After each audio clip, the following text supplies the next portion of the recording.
Anti incumbency vote என்று கூறும் எதிர்மறை வாக்குகள் அதிகரித்து கொண்டு போகிறது. அதற்கு காரணம் தமிழக அரசினுடைய தொடர் தவறான செயல்பாடு. புதிய பாடத்தை கற்றுக் கொடுங்கள், அவருடைய அறிவு வளர்ச்சி மேலும் வளரட்டும். இந்தியாவில் இருக்கின்ற நம்முடைய மாணவர்கள் இந்திய மாணவர்களிடையே இல்லை, உலக மாணவர்களிடையே சவால் விடும் வகையிலே வரும் நாட்களிலே செயல்பட வேண்டும். 2021 ஆண்டுகளில் கேரள அரசு வழங்கியது போல நாள் ஒன்றுக்கு 70 மில்லியன் லிட்டர் என்ற அளவிலே சிறுவாணி நீரை பழையபடி உயர்த்தி நடவடிக்கை எடுத்து குடிதண்ணீர் பிரச்சனை இல்லாமல் மக்களை பார்த்து கொள்ள வேண்டியது மாநகராட்சி, தமிழக அரசுடைய கடமை.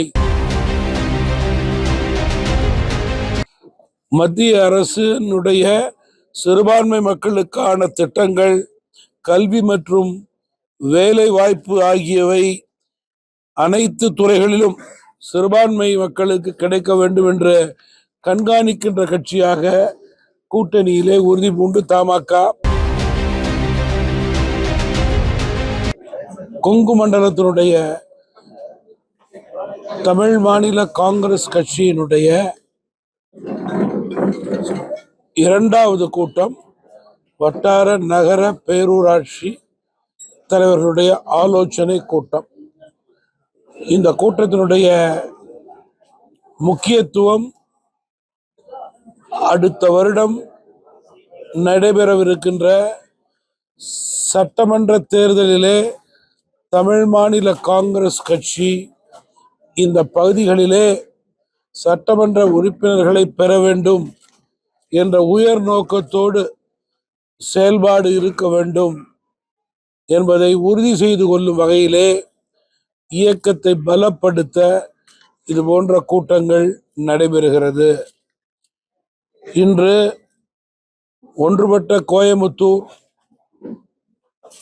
திருப்பூர், நீலகிரி மாவட்டங்களுடைய கூட்டம் நடைபெறுகிறது. கடந்த ஒரு 1.5 மாதங்களிலே சென்னை மண்டலத்திலே இது போல 2 கூட்டங்கள், அதே போல நம்முடைய கோவை மண்டலத்தினுடைய மற்றொரு கூட்டம் நடைபெற்றது. வருகின்ற 10ஆம் தேதி அன்று கன்னியாகுமரி, தென்காசி, திருநெல்வேலி, தூத்துக்குடி மண்டலங்களுடைய கூட்டம் நடைபெறுகிறது. 12ஆம் தேதி அன்று மதுரை மண்டலத்தினுடைய கூட்டம் நடைபெறுகிறது. 19ஆம் தேதி டெல்டா மண்டலத்துடைய கூட்டம் நடைபெறுகிறது. இது போன்ற கூட்டங்களின் மூலம் சட்டமன்ற தேர்தலுக்கு முன்பு எந்தெந்த வட்டார நகரம் பேரூராட்சி பகுதிகளிலே தமிழ் மாநில காங்கிரஸ் கட்சிக்கு தொய்வு இருக்கிறதோ அந்த தொய்வுகள் கலைய இயக்கம் கூட்டணிக்கு மேலும் வலு சேர்க்கும் வகையிலே செயல்பட வேண்டும் என்பதை உறுதிப்படுத்தும் வகையிலே இந்த கூட்டம் நடைபெறுகிறது. எங்களது தமிழ் மாநில காங்கிரஸ் கட்சியினுடைய தேர்தல் வியூகங்களின் அடிப்படையிலே இது போன்ற கூட்டங்கள் தொடங்கி இருக்கிறது. வருகின்ற சட்டமன்ற தேர்தலிலே தமிழ் மாநில காங்கிரஸ் கட்சியினுடைய குரல் வலுவாக, பலமாக, குரலாகவும் எண்ணிக்கையிலும் சட்டமன்றத்திலே ஒலிக்க வேண்டும் என்பதை உறுதி செய்து கொள்ளும் வகையிலே எங்களது தேர்தலுக்கான யூகத்தின் அடிப்படையிலே பணிகள் தொடங்கி இருக்கிறது என்பதை தெரிவிக்க விரும்புகிறேன். அதன் அடிப்படையிலேயே இன்று இந்த கூட்டம். தமாக தமிழகத்தில் உள்ள அனைத்து தரப்பு மக்களுடைய எண்ணங்களை பிரதிபலிக்கிறது. பெருந்தலைவர் காமராஜ், மக்கள் தலைவர் மூப்பனார் ஆசியோடு அந்த பணியை நாங்கள் செய்து வருகிறோம். குறிப்பாக பெரும்பான்மை மக்கள் சிறுபான்மை மக்களுக்கு பலமாக இருக்க வேண்டும் என்று தமாக கருதுகிறது. மத்திய அரசினுடைய சிறுபான்மை மக்களுக்கான திட்டங்கள், கல்வி மற்றும் வேலை வாய்ப்பு ஆகியவை அனைத்து துறைகளிலும் சிறுபான்மை மக்களுக்கு கிடைக்க வேண்டும் என்று கண்காணிக்கின்ற கட்சியாக கூட்டணியிலே உறுதி பூண்டு தமாக செயல்பட்டு கொண்டிருக்கிறது. நேற்று நடைபெற்ற வக்ஃப் சட்டமானது வருங்காலங்களில் சிறுபான்மை மக்களுடைய தரத்தை உயர்த்தும் வகையிலே அமைய பெற்றிருக்கிறது என்று தமாக நம்புகிறது. இஸ்லாமிய சமுதாயத்தினுடைய வளர்ச்சி, பெரும் வளர்ச்சி, நம்முடைய இந்தியாவினுடைய பொருளாதாரத்திலே அவருடைய பங்கு, பெரும் பங்கு பாராட்டுக்குரியது, வாழ்த்துக்குரியது. அதே நேரத்திலே புதிய வக்ஃப் சட்டத்தின் மூலம் இஸ்லாமிய மக்கள் செய்யக்கூடிய பணிகள் உரியவர்களுக்கு 100% போய் சேரக்கூடிய உறுதியான நிலையை ஏற்படுத்தியிருக்கிறார்கள். அதற்குண்டான கோட்பாடுகளை பாராளுமன்றத்தின் மூலம் நேற்று இயற்றப்பட்டிருக்கிறது. இந்த இஸ்லாமிய மக்களுடைய உயர்வுக்கும் வளர்ச்சிக்கும் வக்ஃப் வாரியங்கள் செய்யக்கூடிய உயர் பணிகளுக்கும் நேற்றைய பாராளுமன்றத்தினுடைய வாக்கெடுப்பு முழுமையாக அங்கீகாரம் கொடுத்திருக்கிறது. அதன் அடிப்படையிலே ஏழை எளிய நடுத்தர தேவையான இஸ்லாமிய சமுதாயத்திற்கு உதவக்கூடிய வக்ஃப் 100% பணி நிறைவேற்றப்படும் என்று தமாக கருதுகிறது.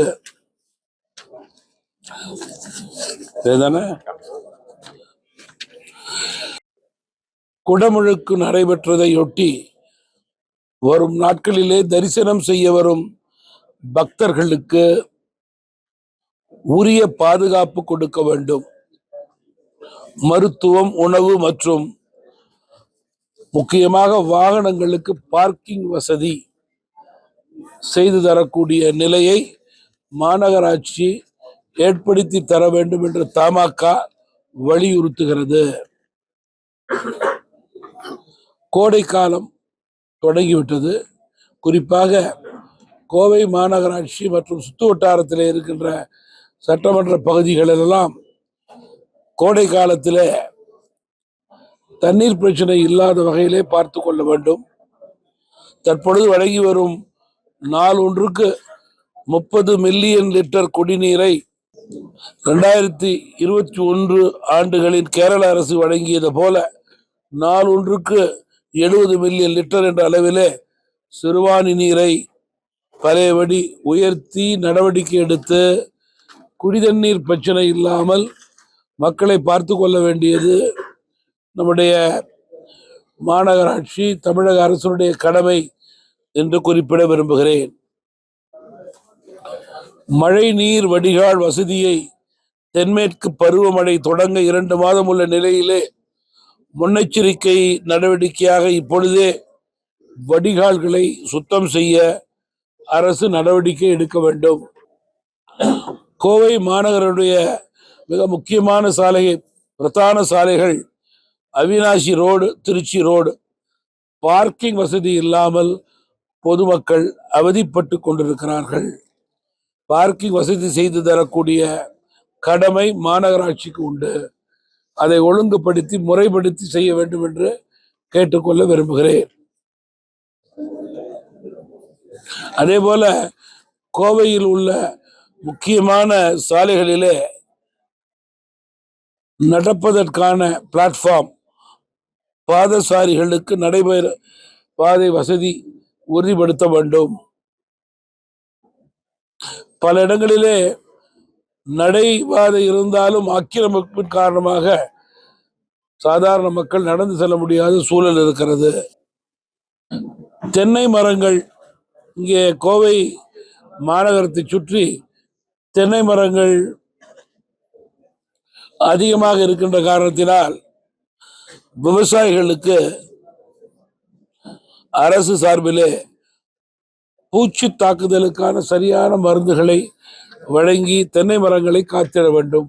விவசாயிகளுக்கு துணை நிற்க வேண்டும். கோவை மாவட்டத்தினுடைய கரும்பு விவசாயிகள் பயன்பெறும் வகையில் அமராவதி கூட்டுறவு சர்க்கரை ஆலையை முழுவீச்சிலே இயங்க போர்க்கால அடிப்படையிலே நடவடிக்கைகள் எடுக்க வேண்டும் என்று கேட்டுக்கொள்ள விரும்புகிறேன். பல்லடம் பொள்ளாச்சி SH19 சாலையில் சுல்தான்பேட்டை முதல் காமநாயக்கன் பாளையம் வரைக்கும் மற்றும் காட்டாம்பட்டி முதல் சிறுகளத்தை வரைக்கும் தார் சாலையின் குறுக்கே உள்ள ரம்பிள் ஸ்ட்ரைப்பை அகற்ற கோரி மனு கொடுக்கப்பட்டிருக்கிறது. தமாக இதனை வலியுறுத்துகிறது. தமிழ் மாநில காங்கிரஸ் கட்சியினுடைய தேர்தல் வியூகத்தை சென்ற ஆண்டு எங்களுடைய விசேஷ செயற்குழு கூட்டத்திலே சில முடிவுகள் எடுத்தோம். அந்த முடிவின் அடிப்படையில் 2 பெரிய பொதுக்கூட்டங்களை நடத்தினோம். அதற்கு பிறகு செப்டம்பர் அக்டோபர் மாதத்திலிருந்து இயக்கத்திற்கான மெம்பர்ஷிப் கார்டு உறுப்பினர் அட்டை வழங்கினோம். அதை திருப்பி பெற்றுக்கொண்டோம். அதனை வாங்கியவரிடம் கொண்டு போய் சேர்க்கக்கூடிய பணியை முறையாக செய்து முடித்தோம். இவையெல்லாம் முடித்த பிறகு மார்ச் மாதத்திலிருந்து நாங்கள் எடுத்த செயற்குழுவின் முடிவின் அடிப்படையில் முதலிலே வட்டார நகர பேரூராட்சி தலைவருடைய கூட்டம் நடைபெற்று கொண்டிருக்கிறது. கூட்டத்தினுடைய தொடர்ச்சி தான் இன்றைக்கு நடைபெறுகின்ற கூட்டம். கூட்டத்தினுடைய நோக்கம் கோவைக்கு மட்டுமல்ல, தமிழகம் முழுவதும் தமாகவினுடைய சட்டமன்ற உறுப்பினருடைய குரல் சட்டமன்றத்தில் கேட்க வேண்டும். அதற்குண்டான உயர் பணியை இயக்கத்தினுடைய மாவட்ட தலைவர்கள், மாநில நிர்வாகிகள், அடித்தளத்தை உருவாக்கக்கூடிய வட்டார நகர பேரூராட்சி தலைவர்கள் செய்ய வேண்டும். அவருடைய நல்ல பணிகளுக்கு அங்கீகாரம் கொடுக்கும் வகையிலே இந்த ஆலோசனை கூட்டம் நடைபெறுகிறது. சட்டமன்ற தொகுதி, MLA, போக்குவரத்தெல்லாம் தேர்தல் சமயத்தில் தான். இப்போ தேர்தல் பணி, களப்பணி, இயக்கத்தை பலப்படுத்த வேண்டும். அந்த ஒரே நோக்கத்தின் அடிப்படையிலே இந்த கூட்டம் நடைபெறுகிறது. தமிழ் மாநில காங்கிரஸ் கட்சியை பொறுத்தவரையில் ஆளுகின்ற ஆட்சியாளர்கள் திமுக அரசின் மீது மக்களிடம் நாளுக்கு நாள் அதிருப்தி வளர்ந்து கொண்டே இருக்கிறது. இன்னும் சொல்ல போனால் ஆன்டி இன்கம்பன்சி ஓட் என்று கூறும் எதிர்மறை வாக்குகள் அதிகரித்து கொண்டு போகிறது. அதற்கு காரணம் தமிழக அரசினுடைய தொடர் தவறான செயல்பாடு, மக்களுக்கு எதிரான செயல்பாடு. மக்கள் மீது சுமையை குறைக்கின்றேன் என்று கூறி வாக்கு கேட்ட அரசு 4 வருடங்களிலே சொன்ன வாக்குறுதியை நிறைவேற்றாமல், மக்கள் மீது சுமையை குறைக்காமல், மேலும் மக்கள் மீது சுமையை ஏற்றிய அரசாகவே இன்றைக்கு செயல்படுகிறது.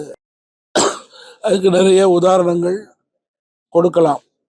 பால் விலை உயர்வு சொல்லலாம், உங்களுக்கு வீட்டு வரி, மின்சார வரி என்று அடுக்கிக் கொண்டே போகலாம், பத்திரப்பதிவு உயர்வு என்று அடுக்கிக் கொண்டே போகலாம். வருஷத்துக்கு 6% கார்பரேஷன் டாக்ஸ் உயர்வு என்று நிறைய சொல்லலாம். அதனால மக்கள் அரசின் மீது நம்பிக்கை இல்லாமல் இருக்கிறார்கள். இந்த அரசு தொடர்ந்து மக்களுடைய நம்பிக்கையை இழந்த அரசாக செயல்பட தொடங்கி இருக்கிறது. இது போன்ற நேரங்களிலே மக்கள் நினைக்கின்ற மாற்று அரசு மக்களுக்கு கொடுக்கக்கூடிய நம்பிக்கை கொடுக்க வேண்டும். அதற்குத்தான் ஒத்த கருத்துடையவர்கள் ஒன்று சேர்ந்து மக்களுக்கு நம்பிக்கை கொடுக்க வேண்டும், நல்லாட்சியை கொடுக்க வேண்டும் என்று தமாக விரும்புகிறது. அதன் அடிப்படையிலேயே கூட்டணியிலே வருங்காலங்களிலே எங்களுடைய செயல்பாடு அமையும். தமிழ் மாநில காங்கிரஸ் கட்சி புதிய கல்விக் கொள்கையை வெளிக்கொண்டு வர வேண்டும். அது வருங்கால மாணவ சந்ததியினுடைய நலன் கருதி, வளர்ச்சி கருதி என்று உறுதியாக நம்புகிறது. 2 மொழி கொள்கை என்பது 1965 பழைய பாடத்தை மீண்டும் பெற்றோர்களுக்கும் மாணவர்களுக்கும் அரசு கற்றுக் கொடுக்க வேண்டாம். புதிய பாடத்தை கற்றுக் கொடுங்கள். அவருடைய அறிவு வளர்ச்சி மேலும் வளரட்டும். இந்தியாவில் இருக்கின்ற நம்முடைய மாணவர்கள் இந்திய மாணவர்களிடையே இல்லை, உலக மாணவர்களிடையே சவால் விடும் வகையிலே வரும் நாட்களிலே செயல்பட வேண்டும். அதற்கு அவருடைய அறிவுத்திறன் உயர வேண்டும், சிறக்க வேண்டும், வளர வேண்டும். அதற்குண்டான புதிய கல்விக் கொள்கையை அவர்கள் முறையே கற்க வேண்டும். இந்தியாவிலே எந்த அரசும், மத்திய அரசாக இருந்தாலும் சரி, மாநில அரசாக இருந்தாலும் சரி, தற்போது எந்த மொழியையும் திணிக்கவில்லை. விருப்பப்பட்ட மொழியை கற்றுக்கொள்ளுங்கள்.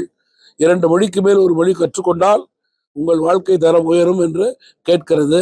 அதை பெற்றோர்களும் மாணவர்களும் புரிந்து கொண்டார்கள், அறிந்து கொண்டார்கள். அதன் அடிப்படையிலே செயல்பட தொடங்கி இருக்கிறார்கள். இங்கே இருக்கிற அரசும் கூட்டணியும் அதை புரிந்து அறிந்து தெரிந்து புரியாமல் இருப்பதுதான் புதிராக இருக்கிறது. தேர்தல் முடிவிலே தமிழக மக்கள் நினைக்கும் நல்லது நடக்கும் என்று மட்டும் என்னால் சொல்ல முடியும். அதற்கு நான் ஏசியம் சொல்வதற்கு ஜோசியர் அல்ல. வருமா வராதா? வரும், நல்ல செய்திகள் வரும். அதற்கு இன்னும் பல நாட்கள் இருக்கிறது. அவசரப்பட வேண்டாம், பொறுமை காப்போம். நல்லது நடக்கும். நல்ல கூட்டணிகள் ஒன்று சேரும். ஒத்த கருத்துடையவர்கள் ஒன்று சேருவார்கள். யார் ஒத்த கருத்துடையவர்கள் என்று கேட்டால் பதில் சொல்ல முடியாது. வாஜ்பாய் காலத்தில் திமுக கூட தான் பிஜேபியோட கூட்டணி இருந்தது. சொல்லிட்டேனே, தேர்தல் பாலிடிக்ஸ்ல 24 hours too late for decisions. அதனால தற்போது தமாக உட்பட நான் நினைப்பது எல்லா கட்சிகளுக்கும் தங்களுடைய பலத்தை தேர்தலிலே காண்பிப்பதற்கு, கூட்டணிக்கு துணை நிற்பதற்கு, தங்களை வளர்த்து கொள்ளக்கூடிய நேரம் இந்த நேரம். அதன் அடிப்படையிலே இது போன்ற கூட்டங்கள் நடைபெறுகிறது. ஒரு சீனியர் ரிப்போர்ட்டர் கேட்கறதுக்கெல்லாம் நிச்சயமா இன்னும் கால அவகாசம் எல்லா கட்சிக்கும் தேவைங்கிறது என்னுடைய தாழ்மையான கருத்து. பொதுவா தேர்தல், கட்சி, கூட்டணி எல்லா கட்சியும் புதுசாக ஆரம்பிச்சு தான் வந்தோம். இன்னைக்கு இருக்கிற தேசிய கட்சி தவிர பெரும்பாலான கட்சிகள் புதிய கட்சிகளாக மிக விமர்சையாக ஆரம்பித்து தான் வந்தோம். இன்றைக்கு அதுபோல புதிதாக ஆரம்பிக்கும் போது மிக விமர்சையாக எல்லா கட்சியும் அவருடைய பணியை செய்யத்தான் தூங்கும் என்பதில் மாற்றுக்கிறது கிடையாது. தேர்தல், வாக்கு, கூட்டணி இறுதியாக முடிவெடுப்பவர்கள் வாக்காளர்கள் என்ற எஜமானர்கள் தான். அவருடைய எண்ணங்களை பிரதிபலிக்கும் கட்சியாக இருக்க வேண்டும். அவர்களுக்கு நம்பிக்கை கொடுக்கின்ற கூட்டணியாக இருக்க வேண்டும். அதை அவர்கள் எது தேர்ந்தெடுக்கிறார்களோ அதுதான் நம்பர் 1 இருக்க முடியும். அதிக அளவு இருப்பது போலவே மக்கள் மீது கடனை வாங்கி சுமையை ஏற்றியதிலே முதல் அரசாகவே தமிழக அரசு செயல்பட்டு கொண்டிருக்கிறது. அதுக்கும் மக்கள் மீது சுமை இருக்கு. அதை குறைச்சி செய்யறதுல தான் சாமர்த்தியம் இருக்கு. சொல்ல வேண்டாமா? அதெல்லாம் மறுக்கலையே. இப்ப நான் சொல்றது, எந்த அளவுக்கு பொருளாதார வளர்ச்சி காமிக்கிறாங்களோ அந்த அளவுக்கு மக்கள் மீது சுமையை ஏற்றுகிறார்கள். அது இல்லாத அளவுக்கு பொருளாதாரத்தை ஏற்றினாதான் திறமையான அரசாக இருக்க முடியும், மக்கள் எதிர்பார்க்கும் அரசாக இருக்க முடியும். கடனை வாங்கி மக்கள் மீது சுமையை ஏற்றி அதிக அளவு பொருளாதாரத்தை காமிக்கிறதுல என்ன இருக்கு இல்லையா? ஒரு இலக்கை தாண்டாத தேர்தல் கூட இருந்திருக்கிறது. அது மக்கள் முடிவு செய்ய வேண்டிய ஒண்ணு. ஆளுகின்ற கட்சி கூட சில நேரங்களிலே டெபாசிட் போன காலங்கள் எல்லாம் உண்டு இல்லையா? இது தமிழகத்தினுடைய வாக்காளருடைய முடிவினுடைய வரலாறு தான் நான் சொல்றேன். நான் யார் வேணாலும் எப்படி வேணாலும் சொல்லிட்டு போட்ட உங்க கட்சிக்காக வாக்காளருடைய முடிவினுடைய வரலாறையே நான் தெரிவிக்க விரும்புகிறேன். கட்சியில நான் எடுத்த முடிவு அல்ல. அந்தந்த மாவட்ட தலைவர்கள் அவருடைய மாவட்டத்தினுடைய கட்சியினுடைய வளர்ச்சிக்காக மக்களுக்கு உண்மை நிலையை எடுத்து சொல்ல வேண்டும் என்பதற்காக எடுக்கின்ற முடிவு, அவ்வளவுதான். அதுல நிறைய, இது மட்டுமல்ல, நீங்க ஆர்ப்பாட்டம் போராட்டம்னு தமாகவை பொறுத்தவரையில அந்தந்த பகுதியிலே நிறைய பண்ணிட்டு இருக்காங்க. அதெல்லாம் வந்து யாருக்கும் தனியா அட்வர்டைஸ் பண்றது இல்லையா? அந்தந்த மாவட்டத்தில் தலைவர் இதெல்லாம் வந்து பார்ட் ஆஃப் த ஜாப். இதை நான் அட்வர்டைஸ் பண்ணணும்னு அவசியமே இல்லை. அதான் ஒட்டுமொத்தத்துல சொல்லிட்டேனே, this is part of their job. Aaron this is part of their job. என்ன அதுக்குள்ளதானே வருது, அவரு இருக்காரு. திருப்பூர், கோவை, அவிநாசி, பல்லடம் மார்க்கமாக உள்ள மாவட்டத்தில் விசைத்தறி கூலி உயர்வு பிரச்சனை, வேலை நிறுத்தம் தொடர்ந்து நடைபெற்று கொண்டிருக்கிறது. அரசு தலையிட்டு பேச்சுவார்த்தை நடத்தி நியாயமான முறையிலே பேச்சுவார்த்தை மூலம் தீர்வு காண வேண்டும் என்று தமிழ் மாநில காங்கிரஸ் கட்சி வலியுறுத்துகிறது. ஒரு நிமிஷம் சார், தயவு பண்ணி உட்காருங்க சார். ஏன்னா கொஞ்சம் நம்ம கூட இருக்கிறவங்க கொஞ்சம் அவசரப்படாதீங்க. சேகர், யாரையும் அவசரப்பட சொல்லாங்க. இப்போ பாரு, நாளைக்கு ஆல் பார்ட்டி மீட்டிங் கேட்குறேன். மீட்டிங் ஒரு 10 நிமிஷம் கூட நடத்திக்கலாம். இவங்களை விட்டா திருப்பி பிடிக்க முடியாது. இப்போ மீட்டிங்ல எல்லாம் உட்கார்ந்த அப்புறம் ஒரு வாட்டி மீட்டிங் எடுக்கணும். பிரஸோட முடிச்சிடக்கூடாது. நீங்கெல்லாம் பல சமாஜம் இருக்கு சார். நாங்கெல்லாம் தொடர்ந்து டிவியை பார்த்துக்கிட்டே இருக்கோம்.